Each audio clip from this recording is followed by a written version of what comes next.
Okay, so we're on 4-6 today, which is congruence in overlapping triangles. Now, we've seen some overlapping triangles before already, all right? We saw those in some of our activities where we're identifying parts. We're just going to take it a step further and add CPCTC with it, okay? Yes. 104. So the I can statement is you can use triangle congruence to solve problems with overlapping triangles. This is where colors are going to be very helpful, guys. All right, I'm not going to lie to you. Colors are going to help because you're going to know which triangles you're trying to work with, okay? So the essential question is here is which theorems can be used to prove that two overlapping triangles are congruent? So for example, one, it says figure ABCD is a rectangle with diagonals AC and BD. So here's AC and here's BD. How can identifying corresponding parts of overlapping triangles help prove they are congruent? So in this case, if we're looking at this, it looks like we're going to be proving triangle ACB with DCB, okay? And how the colors help is if I would take two colors that can potentially overlap to make another color, like red and blue can make purple, yellow and blue can make green, things like that. Okay, something that you can identify where the overlap happens so you know where the reflexive property is. That's my recommendation. In the end, you can do what you wish. But if you look right here, I'm going to use blue and red, okay? So here's red. If I highlight this triangle right here,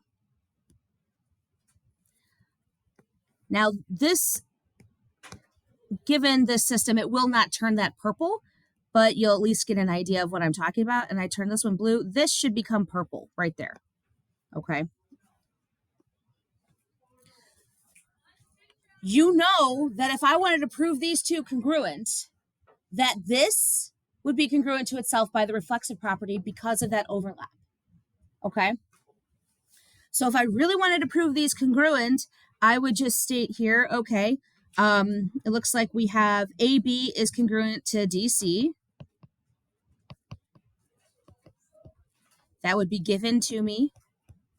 Then I would have, and obviously put your lines above that. We would also have angle ABC is congruent to angle DCB. That would also be given to me. Then that would be about all that they would give you. So you would have to, I'm sorry, I made a mistake. Whoops. These are a right angle. Sorry about that.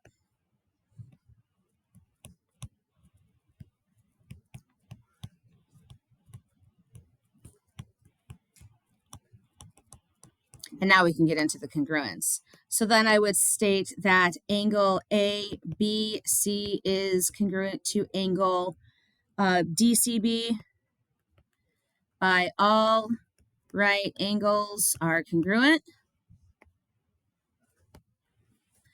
Then I would also state that BC would be congruent to itself by the reflexive property.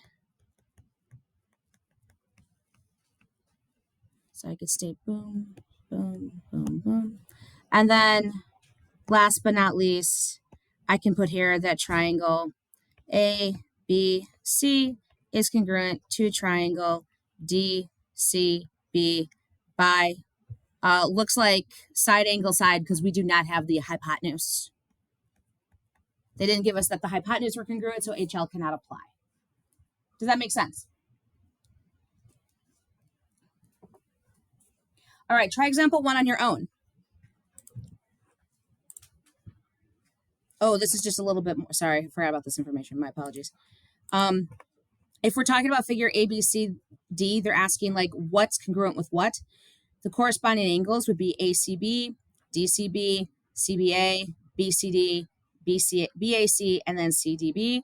But then the corresponding sides again would be AC, DB, and so on. Okay. The common error that is made with students is actually pretty important. Be careful to state correspondence correctly. The parts should be named with corresponding vertices in the same order. Remember how I stressed that yesterday with CPCTC, how all those parts had to line up when we stated that congruency statement for the congruent triangles? Okay. Because if you have them out of order, that means you're saying that something is congruent to something else, and that's not true. So since A corresponds to D and C corresponds to B, state AC corresponds to DB, and so on. Okay. Now try example 1 on your own. They want you to just identify these corresponding parts. Okay. And they're giving you the triangle. So your best bet, again, is to just highlight this. All right. So if they're saying FHJ, so here's F to H to J. So there's that first triangle.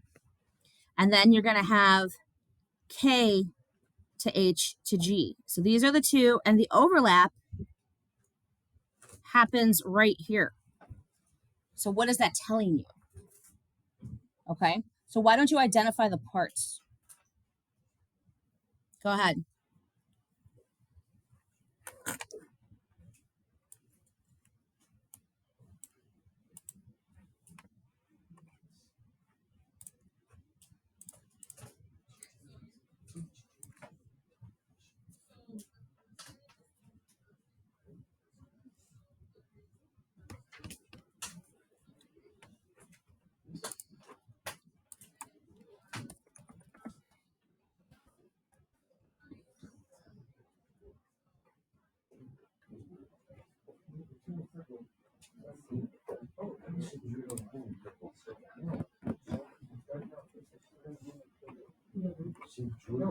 Yeah, I know, but if they overlap, it makes purple. No, but what does the line color have to do with it? I highlighted it in pink this time. I accidentally used blue and purple because the transition didn't happen correctly, but I highlighted the overlap in pink. No,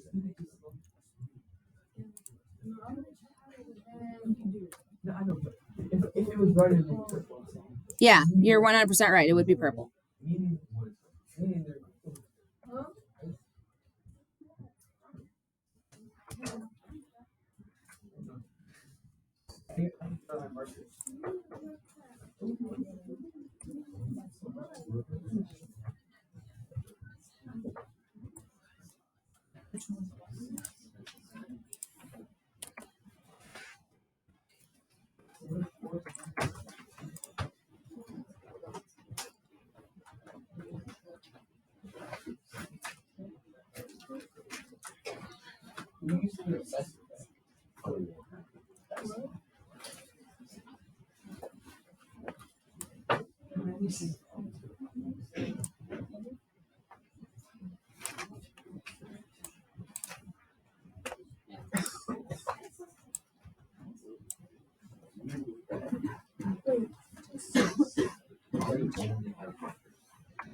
Show of hands, you're still working on this.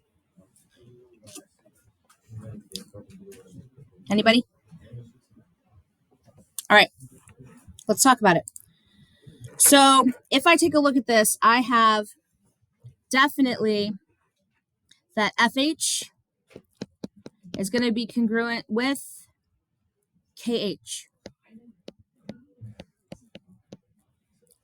I'm also going to have that HJ is congruent with HG. And I'm going to have that FJ is congruent to KG. For the angles, I'm going to have that angle F is congruent to angle K. Angle H is congruent to angle H again, right? That is actually, this is where your reflexive property is this time, guys. Okay? Angle H is going to be congruent to angle H. And then angle J is going to be congruent with angle G. The reason for me doing this is because reflexive property does not just happen with side lengths, it can happen with angles as well. And you see it more with overlapping triangles, okay? Questions on that?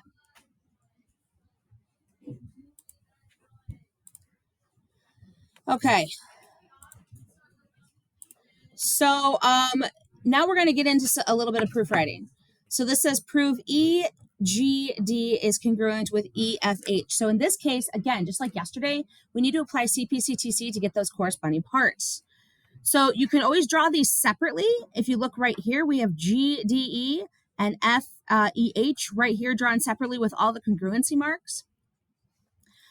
Because DE is congruent to HE, angle D is congruent to angle H, and DG is congruent to angle F, we can state that EDG is congruent to EHF by side angle side.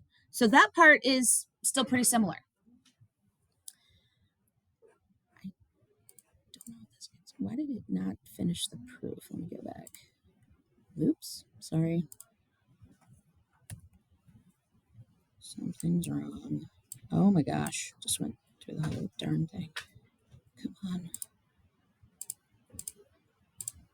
There we go. But they're asking you to prove like these individual angles. So after that, you would have to use CP/CTC to prove these angles congruent. But let's get into an example. I don't know what the heck's going on with this. Why is this thing giving me so many problems today? There we go. That's a little better. Okay. Okay, so turn to page, we're still on 104. Let's take a look at example 2. So it says, are VW and ZY congruent? Explain. We're going to change this to a proof where we're given that angle WVY is congruent to angle YZW. Angle WZV is congruent to YVZ. That's what's given to me right here. So I'm just using the picture. And they want us to prove that VW is congruent to ZY. All right, so just like usual, I'm going to set up my 2 columns. I'm going to have my statements and my reasons. So obviously step 1 is always your givens. So angle WVY is congruent to angle YZW. And we also have that angle WZV is congruent to angle YVZ. That's given to me. All right. Now I'm going to highlight the 2 triangles that are in question because we're trying to prove that VW and ZY are congruent. So here's VW and here's ZY. So which means I'm probably going to have to use these 2 triangles right here. So this actually helps highlight that reflexive property that for part 2, we're going to have VZ is congruent to itself.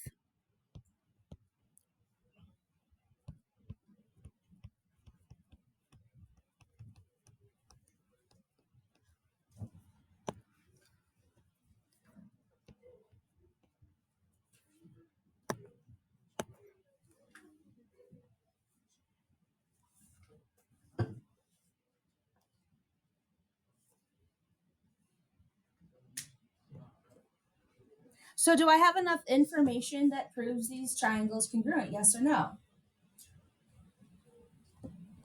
And if I do, what's the criteria?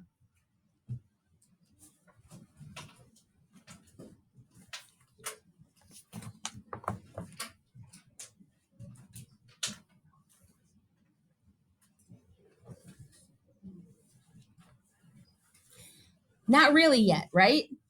Because here's what we're going to have to do. We have these individual angles, but we don't have the whole thing. So we got to work on that part. All right.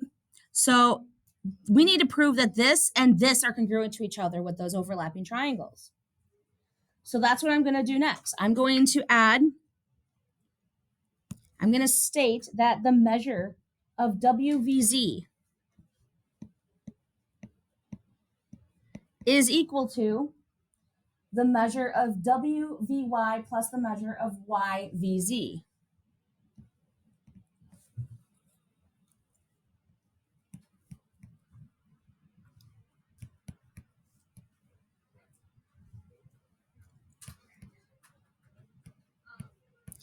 And I'm also going to do this again with the other angle. So this will be angle YZV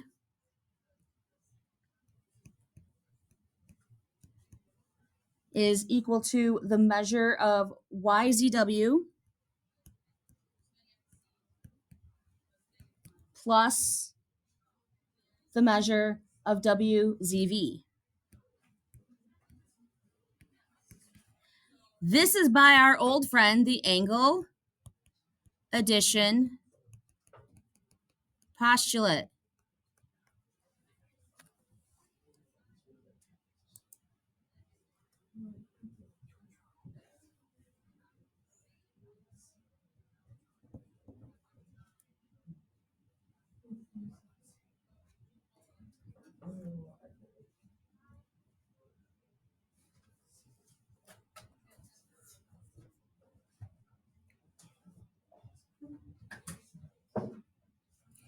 So this brings us to our next thing where it says we have specific things congruent. Okay. So if we have the measure of angle, if we state that we have for part 4, the measure of angle WVZ is equal to the measure of YZW plus the measure of angle WZV.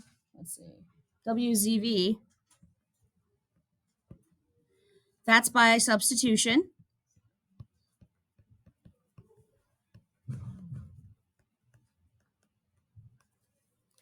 And then we're going to do it again for the other side to get these two angles equal to each other.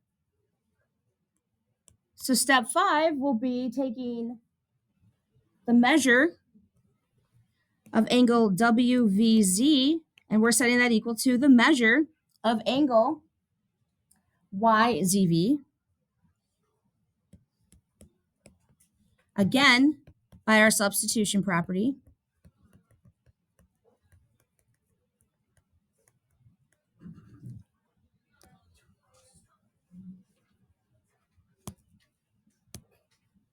So since these two angles are equal to each other, that means they're what? Congruent. So we're going to state that angle WVZ is congruent to angle YZV by definition of congruent angles. And now do we have enough information in order to make these two triangles congruent? Yes. What's it going to be?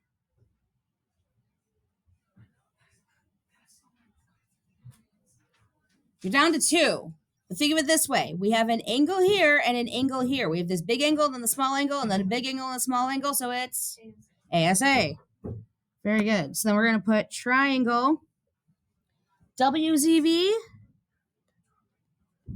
is congruent to triangle YZV by angle side angle. And then the last step will be, I'm going to have to write it up here, unfortunately. VW is congruent to, wow, sorry guys, it's not working out, to ZY by what? CPCTC. So, wowzers, this was quite the proof. But do you see those little itty bitty things that can come up? Okay. Questions on that so far? Is there anything I can answer? Do you guys understand why I use substitution property? Do you guys understand why I use the angle addition postulate here? Okay. Just want to make sure. Okay. Is anybody still writing this down? Because I want to do one more proof with you guys. And it'll be example 3 on the next page. It's actually a lot smaller than it looks. So this one was a lot longer. Are we good? Can I erase? Okay. Alrighty then, let's move on to example 3. All right, so it says write a proof to show that these two triangles are congruent. So I put in here, SR is congruent to TU. There's a typo. This is a typo right here. Let me, whoopsie, did not know it did that. Trying to prove the triangles congruent. I don't know why that's there. So, in this case, you are given that SR is congruent to TU, STW is congruent to STV, and you know that these are right angles. They want you to prove that's a typo. Triangle SRV is congruent to triangle TUW. Yeah, that makes no sense. What makes no sense? If SR is equal to angle, but the angle is SR. It's a typo. For some reason, I typed it in here, but I think it didn't transfer correctly. Like, that's the issue. Okay, so let's take a look at the triangles we're trying to get. So we have this information. We have this information right here. We have a lot of stuff given to us, actually. So let's, again, just create our proof. So we're going to have our statements and our reasons. So first part is SR. This should have a line above it. It's congruent to TU. We have angle STW. Oh my gosh, this thing is like really bad today. This is one of the reasons I didn't record yesterday because it was really acting up. And then angle SRW and angle TSV are right angles. So that is all given to us.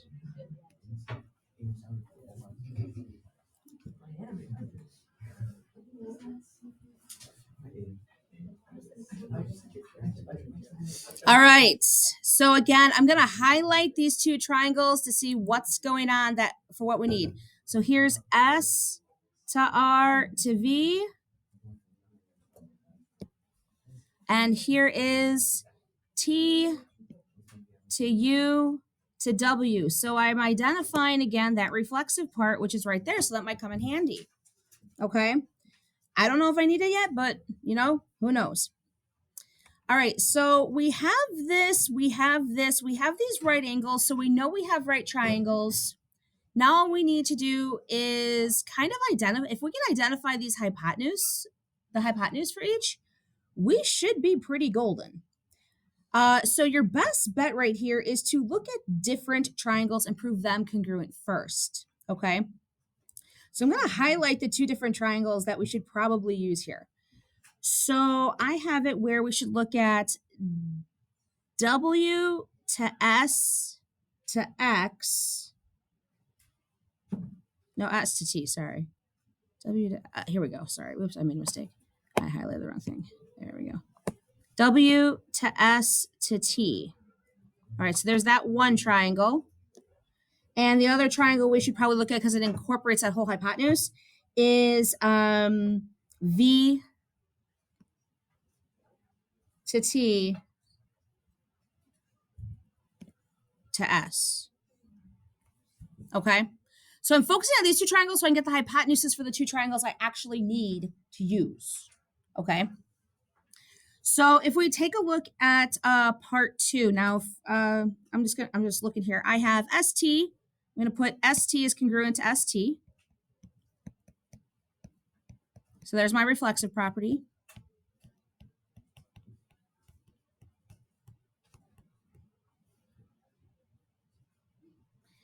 Now, one thing that's nice about this is that we have these angles, right? We have an angle here is congruent. We have these two other angles that are incorporated within the triangles, also congruent.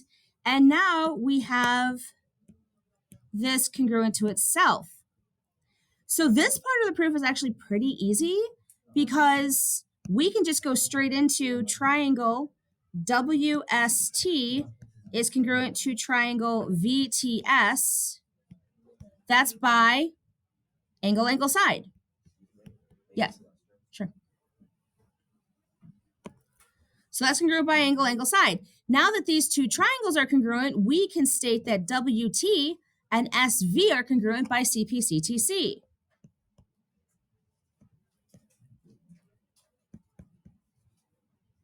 Whoa.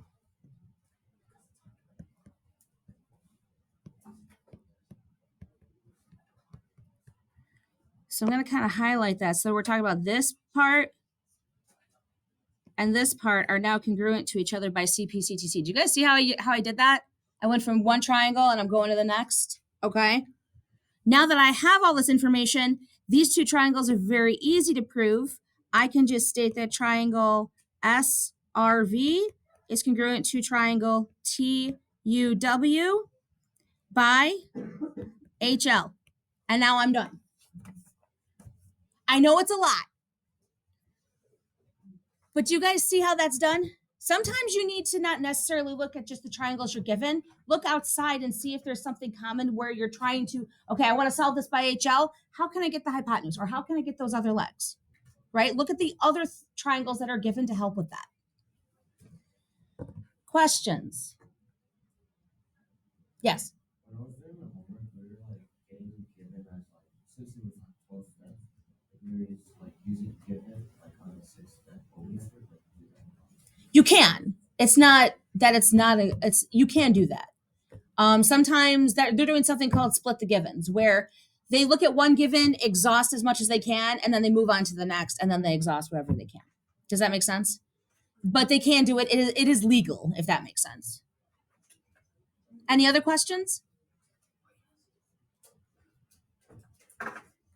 Okay, that is it for today. I figured that was more than enough, right? Let's wrap our heads around it. This is why we didn't cover, I'm glad we had some overlapping triangles first, so you guys at least saw them, right? I need to think. All right, those of you watching at home, have a great day.